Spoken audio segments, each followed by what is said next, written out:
Welcome to Politics Done Right. I am your host, Egberto Willies. This is a progressive program that will take the mystery out of politics. This is the program that will encourage you to make sure government becomes we the people. Whether you are liberal, progressive, conservative, or otherwise, you get to air your point of view. We are an independent media outlet that, unlike mainstream media beholden to corporations, we only owe allegiance to you. Remember, you can also send me a tweet at EGBERTOWILLIES. That is at Egberto Willies. Let us engage. It is Politics Done Right.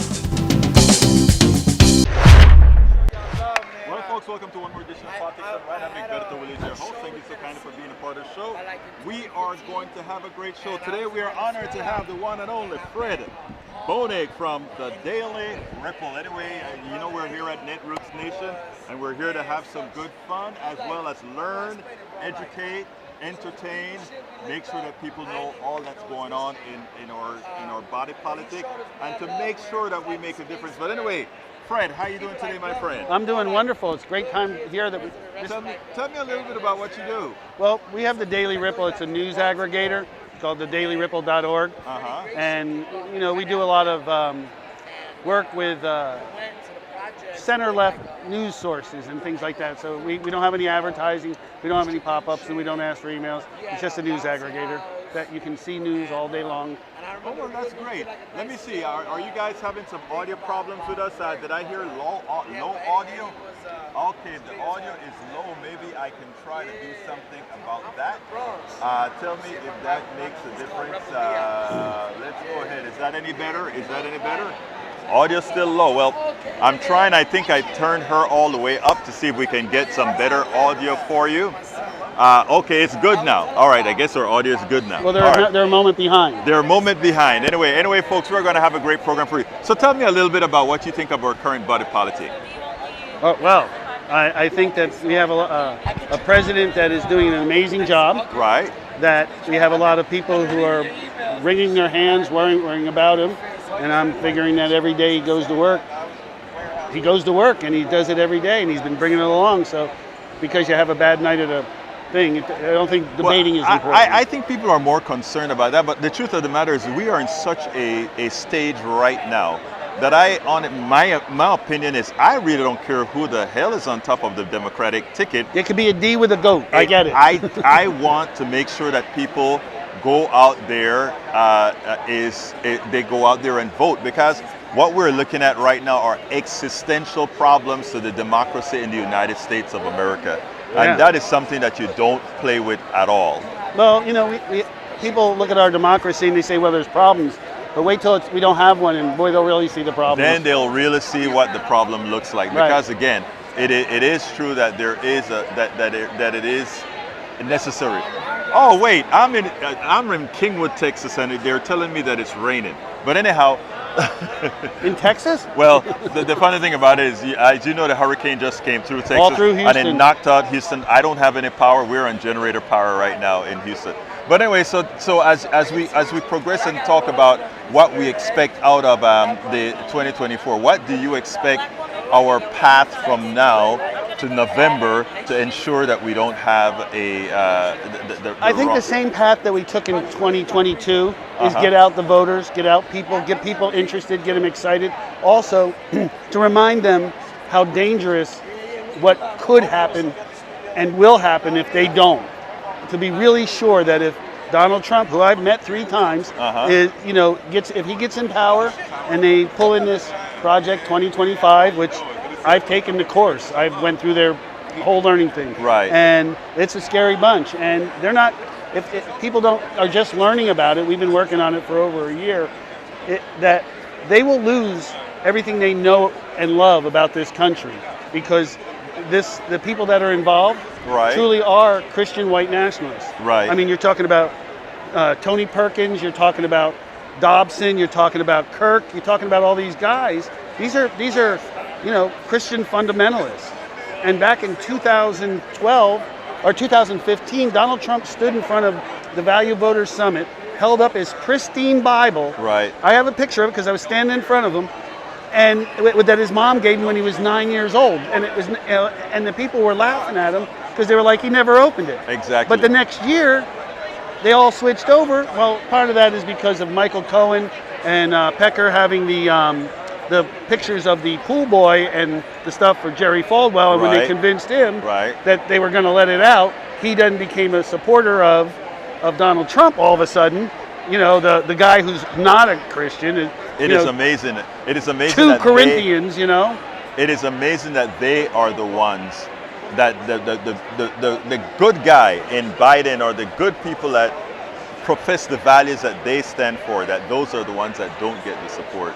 But they've also been brainwashed, or whatever you want to call it, by 30 years of Fox News talking anti-government stuff. Right. And of course we understand how that happened, because we had rural people watching the Weather Channel for many years. Exactly. And then all of a sudden they switched over to Fox News, and they took away the desk. And they put hot-looking women on couches, and they lowered the camera, and the next thing you know, you have rural white guys watching TV all day. You know what is interesting? We're looking at the chat right now, and the chat says, Lee Grant, I have a lot of people from many different persuasions, ideologies, and I love them all. They are all a part of what we call the PDR posse.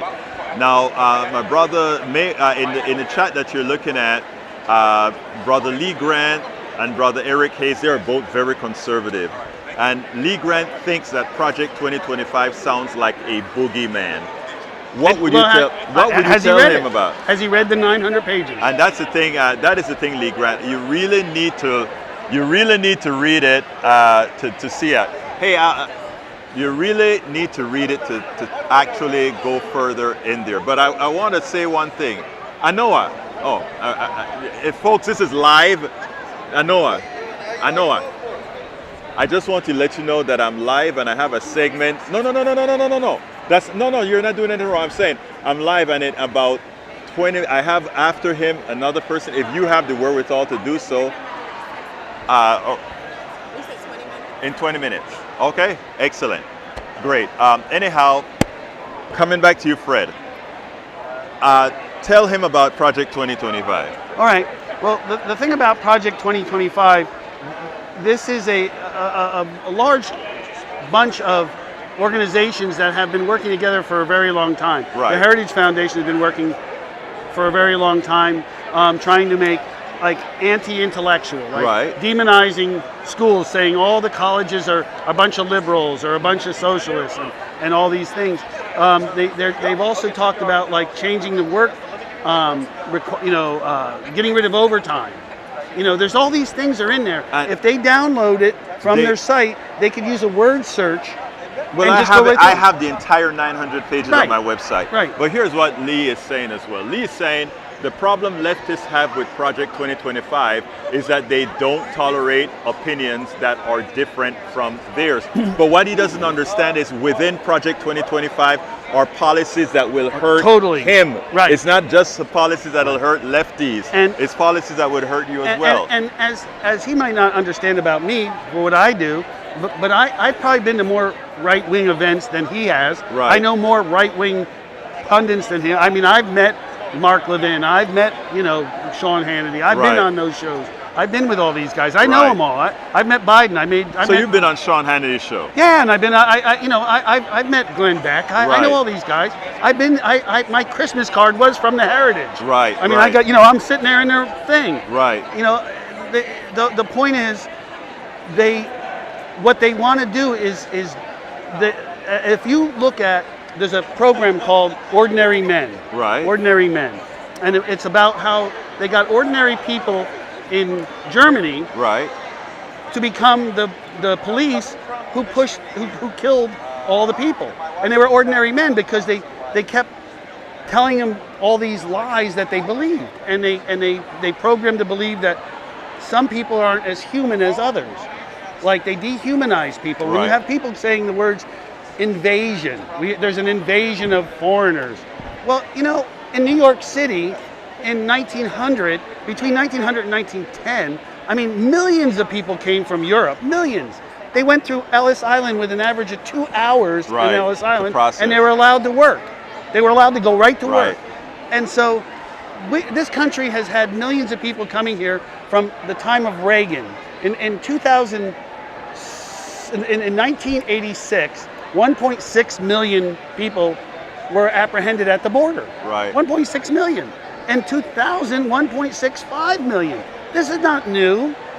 Donald Trump came in with, there was less than 500,000 people coming at the border, and by 2019, it had gone up to 1 million. I mean, he really doesn't have anything to stand on. But Right. look, Fred, I just wanted you to be on the show. Tell him to read, go through it, and then look at where it makes sense. Well, I don't have to tell him. You just told him. Please do Well, that. look, I got to go to Mark now and Yep. talk to Mark about his book. I just wanted to give you a chance to come on and Thank you. say hi. After all, you also got my book. It's I worth did. it. How to talk to No, your you have to right-wing get my relative book. friends. Yes, I will. When you write your book, It's what do you written. write? Where is it? It's called Keeping Time by the River. I said you got my email. Did you get my card? Yeah? Send me the card so that I can actually add it to my Kindle. Okay. Okay? Thanks, boss. My pleasure, man. Take Have a care. good one. All right. Hey, Mark, come on in. But before I get to Mark, I want to salute all of my peeps. And who are those? Oh, wow, you guys have a lot of messages already. We have in the house Bruce Pollard from Kingwood, Texas. We also have Yvette Avery Herod from Atlanta, Georgia. We have in the house Lee Grant from Montgomery County. We also have AVQ. And who is AVQ? Our brother from Brooklyn, New York. Bridge MCP from Binghamton, New York. Bridge, great to have you in the house. We also have, let's see, I'm scrolling down. Eric Hayes from Kingwood, Texas. We also have in the house May Wood from Long Beach, California. We have in the house Stygen Virgin King, and I can never remember where you're from. I imagine that you'll tell me down below. Lizard Queen, good afternoon, Lizard Queen. How are you doing? We want to also say hi to, I'm scrolling in, E2247 from all over. E2247, thank you for giving us all that information. Anyway, I'm here today again with, this is my second round. The first round we lost all the audio, and luckily he was doing another interview that gave me the opportunity to talk to him. He is the author of The Democrats, How Democrats Can Win Back Men. Again, the title is How Democrats Can Win Back Men. Senor Mark W. Sutton, how can Democrats win back men? Well, thank you so much for having me. And yeah, the Democratic Party, first of all, I think the most important thing to acknowledge, in fact, that they have been losing among men. So if you look at the presidential elections for the last 50 years, Democrats have been becoming more the women's party, and the Republicans have been doing much better with men. So we've got to win those men back. So that's the first thing to acknowledge. There is something that we have to win back. And there's two reasons we need to do this. One, because it'll help us win. And number two, because it's the right thing to do morally. Because a lot of our men and boys, and I'm talking about all men and boys of all races, all ages, ability levels, sexualities, everything, the whole rainbow of all men, we're seeing lower outcomes. We're seeing them doing bad in education. Men's life expectancy is now 5.9 years less than women. You know, you just said something there. You just said about they're doing much worse. It's interesting that the other day I was hearing about affirmative action for men because as it turns out, there are more women going to colleges now. Women seem to be doing a whole lot more. I just wanted to kind of interject that. Well, that's the interesting thing about universities.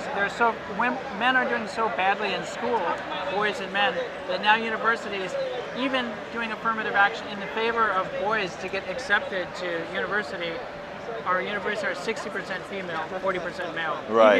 Even with the help that we're trying to help the boys, Right. they're still trailing by that much. But I think if the Democrats can focus on men's issues that fall right in line with Democratic Party principles, while still supporting women and girls, and I really want to emphasize that because it's so important. I still, and my ideas in my book, are still supporting women and girls, but we need to do a better job of appealing to the male voting bloc. Because historically, when Democrats have lost the male vote by more than 8%, they have lost every single time. This has happened for the last 50 years. Every single time they've been at minus 8% or above among men, they have won.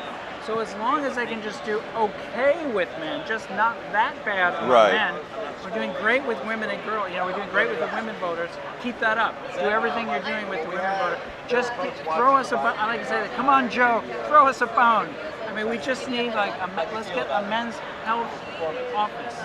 Because to help men with mental health is another big issue for men. Men are committing about 78% of the suicides in this country. Now, I don't want anyone to commit suicide. I think it's always sad.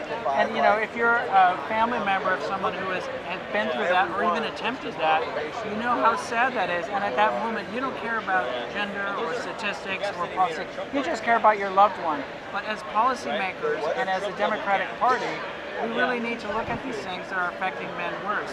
Look at the prison industrial complex. I think most Democrats agree. I think they said they're not hearing you very well. Oh, okay. Let me change this. How about that? If I just hold it, is that okay? Yeah, that's okay. better. I'll just hold. Sorry. So, as I was saying, the Democratic Party just needs to do a better job of messaging to male voters, and I think some of the issues that everyone in the Democratic Party feels very strongly about, they line up well with helping the well-being of men. So we're just talking about the prison industrial complex. Now there's also, there's 93% of the people in prison, unfortunately, are male. Now there's other factors as well, racial inequities. Right. There are way too many black men in prison proportionally compared to white men, but there's still way more proportional white men in prison than women of color. So there's still a lot of men in prison, and if we can work on the prison industrial complex, I believe that is a male gender issue, and it's okay to say so. There's nothing wrong with that. And I think it'll help get male votes. Yeah. The Democratic Party is always considered the party of an identity. People always say we have so many identities. Yes. It's confusing and that, and sort of a lot of men would say they get left holding the stick. And I think, in effect, you are saying that, but not in the negative way, in that if everyone who vote you're looking for need to be cared for. Exactly. In other words, it's not that you're asking that other identities not be cared for, but in the process, not because we are a patriarchal society, which we are, that doesn't mean that all men form part of that patriarchy. Right. Just because all presidents have been men doesn't mean all men have power or that all men's issues have been addressed. That's exactly right. And I just really hope that people get that message. And I'm glad you appreciate that. It's a positive message. I call it the all-demographic strategy. Mm-hmm. So Howard Dean, if you remember him, he had the 50-state strategy. Right. Let's go after, we're going to support our Democrats no matter where they are. If they're in Alabama or Mississippi, states that are not likely to vote Democrat, they still supported the people. We still need to do that exact same thing, but instead of geographically, demographically. Right. We need to support everyone. So anyone walking in the room should say, hey, the Democrats support me because of who I am. That's great. They listen to my issues, they listen to my problems. If the Democrats can just get a few percentage of those moderate male voters who are on the fence, or maybe very lightly Democrat or very lightly Republican, those people in the middle, let's get a few percentage by just appealing to men. And it's okay to say the word men and boys in the Democratic Party platform, in the speeches to the public. It's okay to say, hey men, you're hurting right now. You're dying 5.9 years earlier. You're having deaths of despair, suicide, opioid overdose, alcoholic liver disease. All these things are affecting you. We want to know that we're here for you too. We're here for you too, and we want your vote, and we're going to work with you. We're going to create an Office of Men's Health and Well-Being. There was a bill created for that, so it's not. I'm not the first person who suggests this. There was the late congressman from New Jersey, Representative Payne, and then sadly he died at the age of 65 this spring. But he was the one advocating for this Office of Men's Health, and I think we should carry on his legacy and do that. I don't think that diminishes anyone else by supporting male health. I think I'm sufficiently convinced that we put resources where we find problems. And if we find that there's an increase in suicide in men, if we find that that men are more violent, if we find all those things, it is incumbent on us to invest the resources to mitigate that particular problem. Yeah. Likewise, women have distinct problems of the way society treats women in general. That's why we have affirmative action. That's why we have DEI and all these other things. All of it is necessary. The problem that many have is, just as you are you present the very strong points that we need to take care of men, absolutely so. But in the same process, we need to make sure that all folks that are not being cared for their particular identity, demographic, or whatever, that is handled. Absolutely, and you know, I 100% agree with that. Again, that's why I call it the all demographic strategy. If you look at the 2020 Democratic Party platform, men's and boys issues, they're just not mentioned. They just don't bring them up. If you read between the lines, you can say, oh, they seem to care about opioid overdose. Well, that's good. And again, I don't want anyone to die of an opioid overdose. But the fact is, it's about 75% of the people who are dying of opioid overdose are male. Right. So, and there's actually been studies that prove there's something about the male brain that make us more susceptible to opioid overdose than women. So there's even a biological reason that men are doing it. It's not just social, it's a combination of social and biological, but there's actually biological things about the male body that make us more susceptible to overdose. I don't think there's anything wrong with just acknowledging publicly available data. No, well, no, right? I think, again, the issues, and I think earlier in the interview that we did before I lost the audio, you made a very important statement, and it had to do with progressives.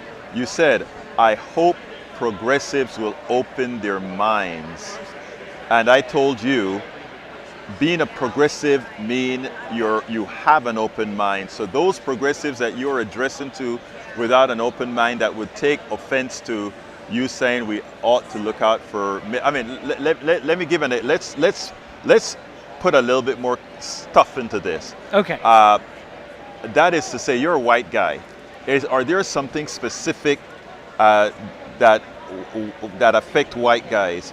Because you are a white guy who is the power structure in America, does that mean that we shouldn't support the ills that affect? No, I think in effect we have to look at the totality of whoever has an issue that needs caring for us to care of. And in the process of doing that, we would also knock out patriarchy or white supremacy or all these other ills that society suffers from. Right. Do you agree? Yeah, I agree with that. If we help everyone, everyone's going to be better off. There you go. Yeah. So I really appreciate you bringing that up. And, you know, I just think it's really important to understand the facts and the data on the ground as far as voting goes. So, you know, there's the moral reason, which we've been talking about, the moral reason to help everyone. Right. There's also the strategic reason. If the Democrats do not get enough votes from men, they will lose. Well, that is a statement of fact. And right now, they're getting crushed among men by the Republicans. I don't like the Republican messaging, and let me make this clear. I don't agree with a lot of their messaging. However, 2 of the Republican senators wrote major pieces of work that directly addressed men and at least focused on what they believe to be male gender issues. Now, you might not agree with, it was Senator Josh Hawley and Senator Marco Rubio. Senator Josh Hawley wrote a book about masculinity. Senator Marco Rubio issued a report on the status of men. And I think there's some good things in there, some things I don't agree with. Let me make that clear. Right. But at least they addressed men. Where's President Biden's report to men? You know Nothing. What it doesn't you know exist. What is interesting with the way Republicans do things?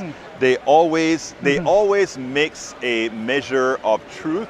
That just a timeout. Okay. They always measure. They always put some elements of truth surrounded by misinformation, lies, and disguises. And that's what makes their messaging effective, by tying a little bit of truth with the rest, and that's what you get. But I mean, you know what? I tell you what, I'm glad that you wrote this book. Folks, the name of the book is How Democrats Can Win Back Men. And I know when my brother here, Mark Sutton, says that we need to look out for men too, I know a whole lot of progressive, the initial jolt is, well, men have been dominant anywhere, now it's time to look after everybody else. There are 2 answers that I give to that, and you know, I pay homage to the brother here that says, yeah, for those men that are having issues, we should look into. And for the people listening, remember, you do have sons, you do have fathers, you do have brothers, and you love them just as much as they love you. So, I mean, I think taking notice of this makes sense in the proper context. Thank you. I appreciate that. And that's what I ask people to do too. Think of somebody in your life, a father, a brother, a child, a coworker, a colleague, a friend. Right. Everyone, you know, we're all interconnected, and helping all of us just supports everyone. Mark W. Sutton, Yes. author of How Democrats Can Win Back Men. Available on Amazon. Thank you. He wants me to say available on Amazon, and you can take the snapshot of the card that he has here. All right. Thank you, my brother. Thank you so much. I really have a good appreciate one. it. Okay, take care. Have a great day. All right, folks, we're continuing with the show. Let me be frank, folks, I have not seen the news. I have not scanned my Twitter. I have not scanned my anything. Guess why? Because I don't know, I'm probably on my 15th or 16th interview, if not more, for the day. And it's going like bangers right now. So let me tell you, folks, here's the deal. If there's any news that I need to know about, start throwing it in the chat, because I don't have it. So start throwing it in the chat if there's something that I need to talk about. And it's difficult for me to scroll up right now because my eyes are going anyway. But anyway, so far we're having a great Netroots Nation 2024. Yeah, it's 2024. I'm expecting another guest. I'm looking to see if I see her yet. I don't see her around yet, but she likely will come shortly. I had some great interviews today. Let me see. I interviewed Tim Wise. Tim Wise is a race activist. I think all of you are going to love that interview that we did with him. That will be likely one of the first interviews that I play. I also had the Lieutenant Governor of Vermont in with us. I think he's a progressive of progressives is what I call him. We also had the senator from Vermont, the state senator, a couple of state senators from Vermont that we had with. Let's see, Egberto, you'll have time to read chat while you're waiting for your next interviews. You know what I like with Rodney? He's a bit practical. No, he's very practical. Hey, instead of telling us who you've interviewed, we'll see that when you come back to Houston. Start reading out some of the damn chats. Okay, I'm going to read out some of the chats that you have there, because you know what? You guys earned it. Let's see what we got here. No, I got to get a little bit closer though, because it's a little bit far from here. Let's see. The last chat said, Egberto Willies, Biden's speech had people interviewed before and after speech. People change their minds to stay with Biden. Biden had a few gaffes, but was so good with answers. Look, at this point, Breach, I really don't care. I am going to be voting Democrat from top to bottom. If you put a stone to run as president, I'm going to, in the Democratic Party, I'm going to vote for that stone. That is how existential I think I think it is for what's going on. So, Breach, I don't need any convincing at all, my dear sis. Okay, Egberto, Biden talking about his teammate, Vice President Trump, was a horrible gaffe in the news today. Yeah, but you know, that to me, that gaffe isn't really a gaffe. I mean, it is a gaffe, but I do it all of the time. When Tim Wise came to get an interview today, earlier I was talking to Keith Ellison, the Secretary of State from Minnesota. And I kept on, hey, Keith, I was talking to Keith quite a bit. And then when I called out Tim, I was like, hey, Keith, come on over, your time for your interview. The person I was talking to was Tim Wise. So that Biden made that gaffe is no big deal, right? I don't think it's a big deal. Now, I still would prefer a younger candidate. If they brought in a younger candidate, so be it. I don't care. I'm voting Democratic the entire ticket. Okay, so, but again, if all of us do our job, that landslide that I've been talking about for a long time will in fact occur. Okay, continuing to read the text messages from you guys. Bear with me a second as I continue. Lee Grant says, all the left has left is hysteria. No, the left has policy. You guys have hysteria. The left has policies. I tell you what, You give me 5 policies. No, not give me 5 policies. Give me one policy that the Republican Party of 2024 stands for. And I'll give you, for every one policy, I'll give you 5 Democratic policies. Let's start. Give me one policy. I guarantee you can't give me a policy. All right, continuing. We have, para ver, ¿qué más estoy aquí? That was a single passage of Jefferson, correct. All right, I'm scrolling down, guys. I'm scrolling down. Day 280 since October 7th, 38,345 Palestinians were killed, true. 126,640 casualties. Thank you for all that information that you continue to provide. Let's see, Lee, those who are evil don't see what they've become, then accuse their opposition of the worst their side is doing. Look through your Facebook feed. See how many posts are meant to inflame, how many are inciting fear, and you'll realize that your social media is doing what your social media is doing to you and others like you. Very true. Okay, let's continue here. At least 15 arrested journalists are held under administrative detention, policy by which a military commander detain persons 6 months without charge and extends unlimited time. Are you waiting for? We wanted to see if you wanted to speak to somebody. Who are we talking? Joseph the head of our revolution. Oh, absolutely, absolutely. Actually, bring him over and we'll talk to him. That's fine. Yeah. Anyhow, let's go ahead. Continuing, we have Israeli Special Forces raids in Jenin, West Bank. Continued. I'm continuing reading down. Michael says, oh, I remember that name yesterday. Lee was banned from Twitch for reasons. I didn't know. Okay. I'm scrolling down, guys. Bear with me a second as I move forward. All right. Bruce says, Kamala will be ready if required. She needs to be ready. But Biden is the candidate that will win. I hope that Biden is the candidate that will win. Like I said, I am only doing the thing that will win right this minute. We have the president of our revolution coming to speak with us right now. Come on in, my friend. Come on in. Let's get the radios going.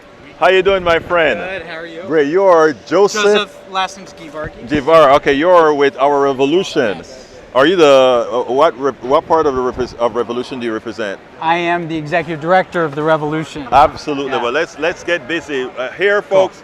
You know, progressives are in style now. We are the real ones. We're here with Mr. Gervais. Did I say that right? Joseph Givargis. I got to read this. I'm Yeah. so sorry. Joseph Givargis. Givargis. Okay, I get it. Listen.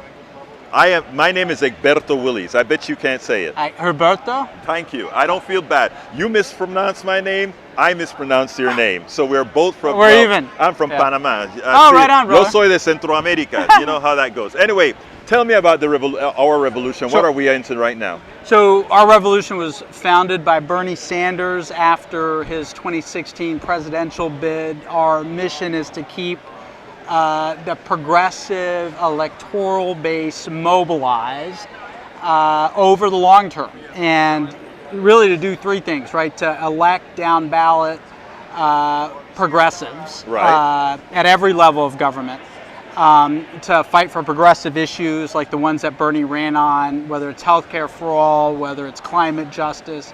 And the last part is to make sure we transform the Democratic Party so it's not a corporate-owned Democratic Party, but it's a party that represents the will of the people.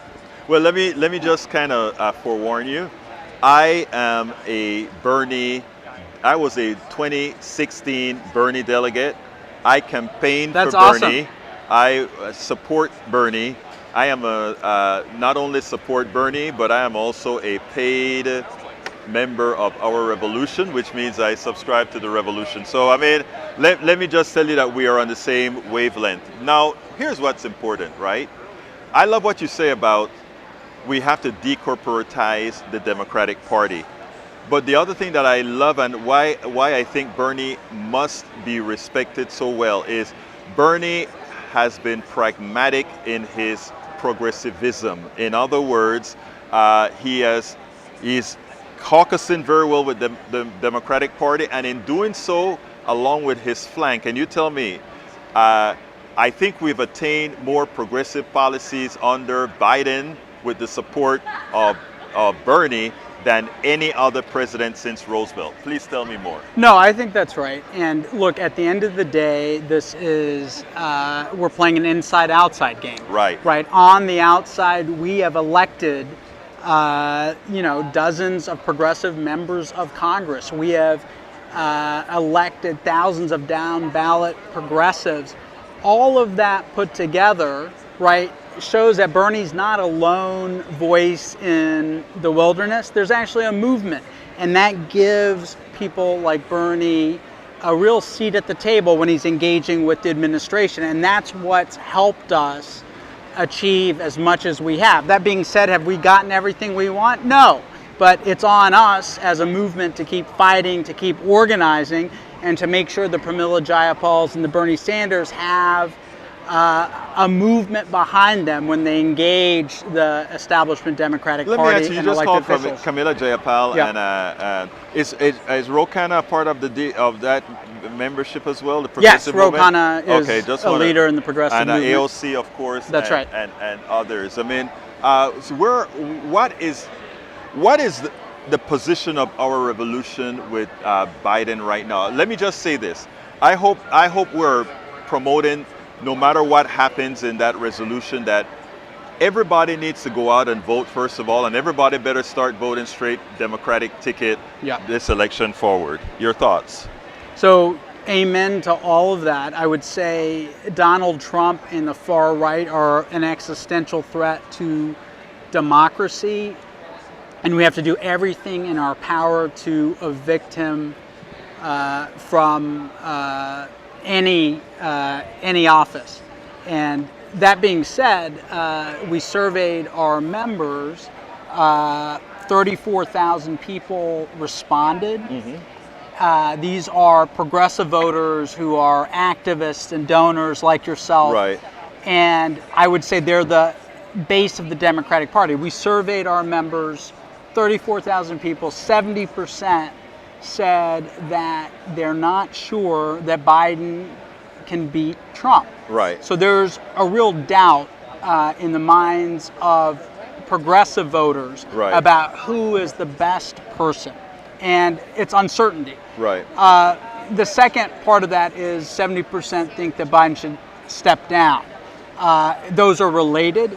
At the end of the day, I think we start with the premise that you put forward. We have to get everyone to vote and defeat extremism in our country. And the question for us is, who's the best, the strongest, most energetic candidate that we can put forward to do that? And, is our revolution taking any positions, or they're just sort of letting things play by? Look, I mean, at the end of the day, Joe Biden and his inner circle will make a decision. Our members have spoken, as have AOC and Bernie. Let me interrupt. I think AOC came out in full support of Biden. That's right. That's okay, right. Just want to make sure. Yeah. No, that's right. I think I think the administration, the campaign will take all of that into account as they make a decision about the best course forward. Let me just say that on our chat we have. Just wanted to say shout out to Joseph. I'm a big fan of his work for our revolution. Woo!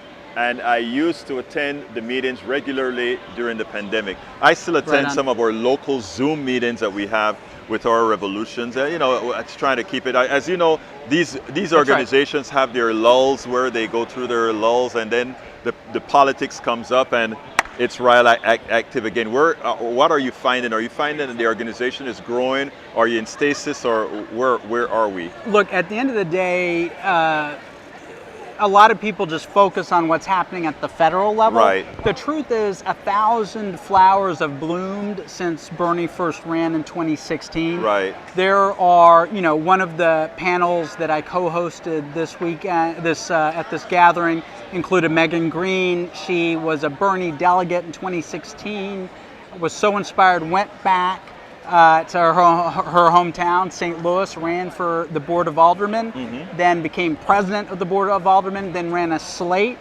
And we now have in St. Louis progressive control of city government. And they're passing things like union rights, expanding housing, universal basic income. So there's amazing stuff that's happening that may not be on the front page of the New York Times.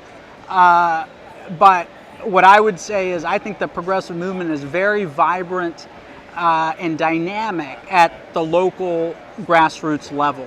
And there's a lot of examples like St. Louis all across the country. You know, it's interesting because everybody talk about the progressive movement as if we have to really move people. I mean, if you detach ideology, if you detach names and all that sort of stuff from all that we believe in, and you ask every American citizen what they want, yes, it turns out that what they want is what we are offering. That's right. And the thing about it is, what we, in my humble opinion, need to learn how to do is frame a message that doesn't allow the others, both the right and the neoliberals, from phrasing what we are not asking for, what we are demanding as something we have not earned. Yeah, that's because we've earned.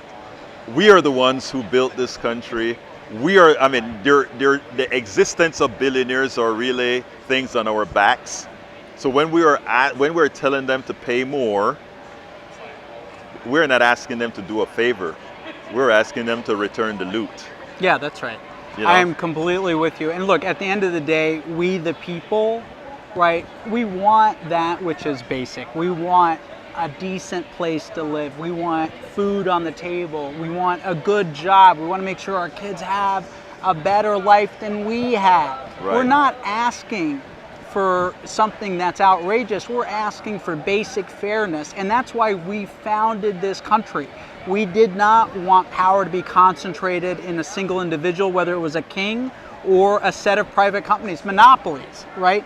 That was the foundation of this country, was to let every person live out their freedom and autonomy so that they could live the life that they're called to live. And that's what our politics is about in the progressive movement. And I think if you remove all the name calling and the disparaging and you just lay that out, I think 99% of Americans agree with us. And the 1% that don't. Look in the camera and give us a closer. Let us know where we go from here. So, brothers and sisters, where we go from here is we keep fighting. We have made dramatic strides since 2016 in terms of advancing our agenda, whether it's healthcare for all, whether it's climate justice, whether it's union rights, raising wages. And we've got to keep hope alive because we've got to keep organizing to keep winning on the progress that we've made. So for all of the listeners out there, this moment might feel a little self-defeating. We may feel discouraged. But at the end of the day, where we've come in just less than a decade is remarkable. Joseph, let me tell you, I have no despair. I have no fear. I think we're going to see a landslide that's going to surprise people. And you know, for all of those that think I am naive, I've been at this for decades. I think the Republicans have laid a pathway that has so inflamed women, so inflamed the poor, so inflamed so many, that if we do our job, and I'm talking about our revolution, I'm talking about the progressive movement, I'm talking about everybody, if they do their job, there is absolutely no way we don't clean house from municipalities to states to federal, but we've got to do our job. Amen to that. And our job, whether as members of our revolutions or just citizens, is to organize. Absolutely. And is to have conversations with our neighbors and our friends and our families and organize people to get out and vote and to be active in the public arena. And that's how we win. And that's how we've won all through our country. Joseph! Okay, let's have a talk. Remember, you couldn't say my name well either. Joseph Givargis. That's getting closer, brother. Givargis. Joseph Gevorgis. Yeah, that's right. I got it right. Thank you so much for having me, brother. Actually, my brother, thank you for being here. All right. Cool. All right, you know what? Let me tell you, before you go, I always have to do this with everybody that gets an interview, right?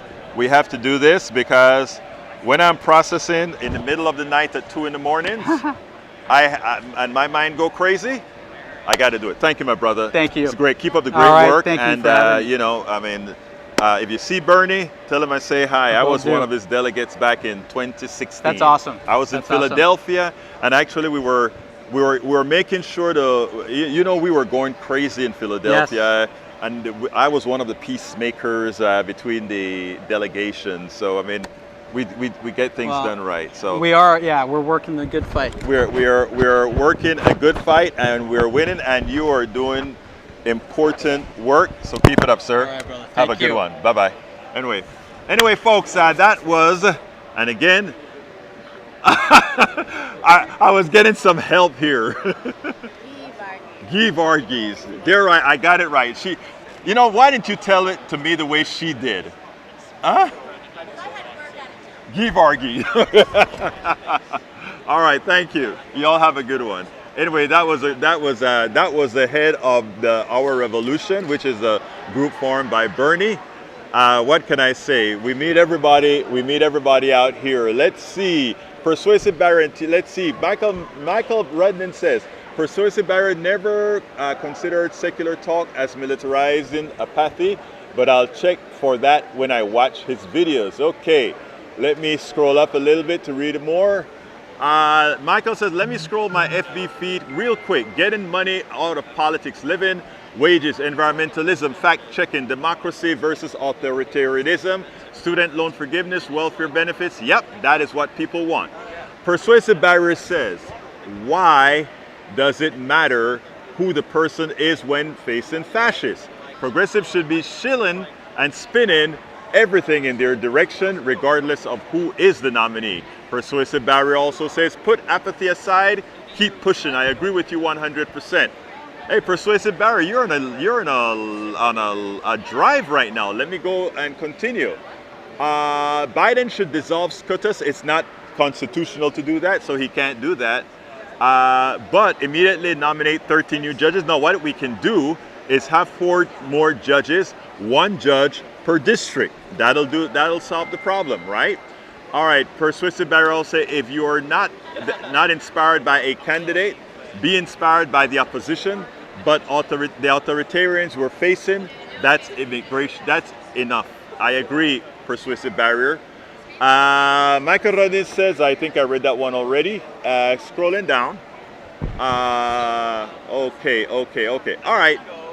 I think that's all the messages that I have that I'm going to read right now. I must tell you guys, I'm like extraordinarily tired because I've been doing one interview after the other. But Paul Fleming is in the house. Joe Segal is in the house. Joe Segal says, Biden could be the greatest president since George Washington by resigning and giving America our first woman president. A woman can beat Donald Trump and 2095. Thanks. Look, I have no problem if that occurs. Like I said, I'm voting Democratic no matter what. But that's a good thing. I would actually, Reverend Mark Thompson yesterday came on an interview, and I don't know if I got this part on the radio or not, but he said the person we should run is Kamala as president and Whitmer from Michigan as vice president. And I sat back and I thought, and I said to myself, oh my God, that's intriguing. Maybe that'll bring 2 women on the ticket. I would love that. I would love to see 2 women on the ticket. I mean, we've had testosterone running the country for a long time. I don't think they can do worse than what has been done at all. In fact, I think if you take a look around the world, women have made better heads of states than men. If you doubt it, let's look around the world. Women have been making much better heads of states than men. Of course, Margaret Thatcher notwithstanding. But then again, was Margaret Thatcher a woman? I'm kidding. Don't get me, British people. Don't get on me, British people. Don't do it. Don't do it. All right, Lizard Queen says, this is like a very weird episode of Veep. LOL. I hope that means you like it. I hope that means you like it. I think you're talking about the Biden issue, though. I think that's what you're talking about. Anyway, folks, let's see. Who else is there? Joe Segal said, who better to counter the attack of women's rights than a woman Democratic candidate, Kamala? That's a thought. British MCP says, we Irish hated Thatcher. I know Thatcher was not a good person. Kamala Harris and Michelle Obama ticket? Yeah, I'd vote for them. Now, that would be taking it a bit too far. Do you think America is going to elect a black president and a black vice president? Come on. This is America. We're still trying to get over our demons, people. I would love to see that none of that mattered. Unfortunately, it does matter still in America. All right, we have, let's see, Steigen, and by the way, Steigen Bergengun is from Portland, Oregon. She's from Portland, Oregon. Paul Fleming, should we not be planning now for a fascist win?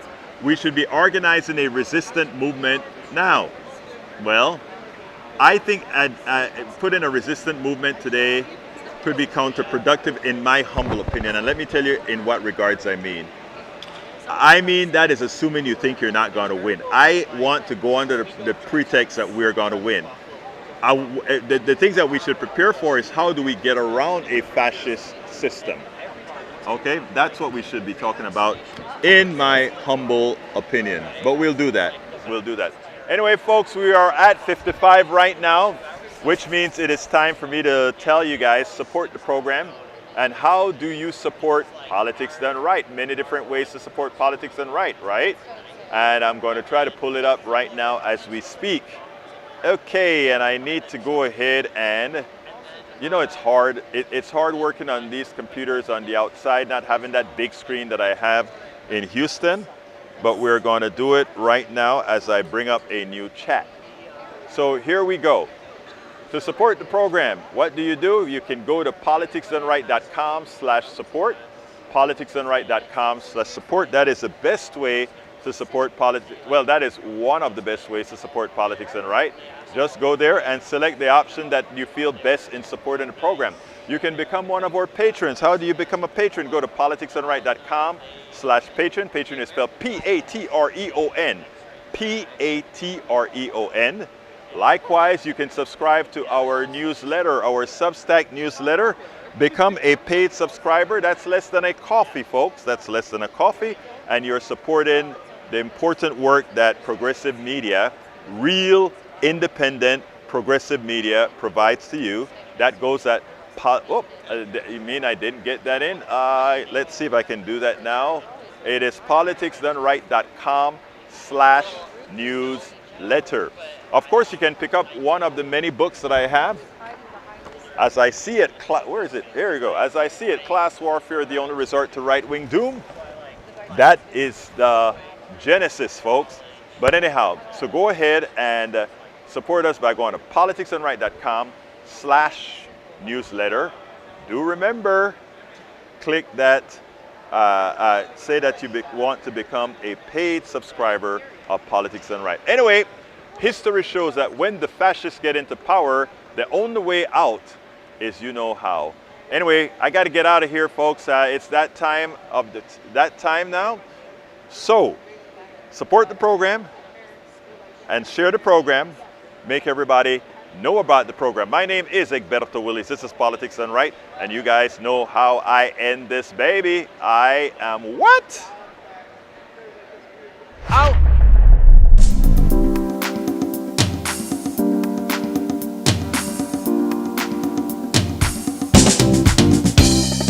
Welcome to Politics Done Right.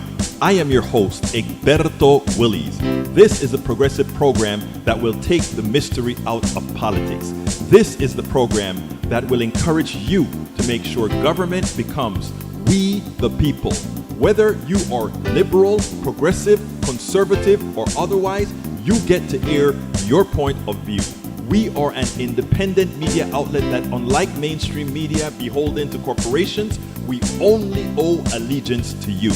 Remember, you can also send me a tweet at EGBERTOWILLIES.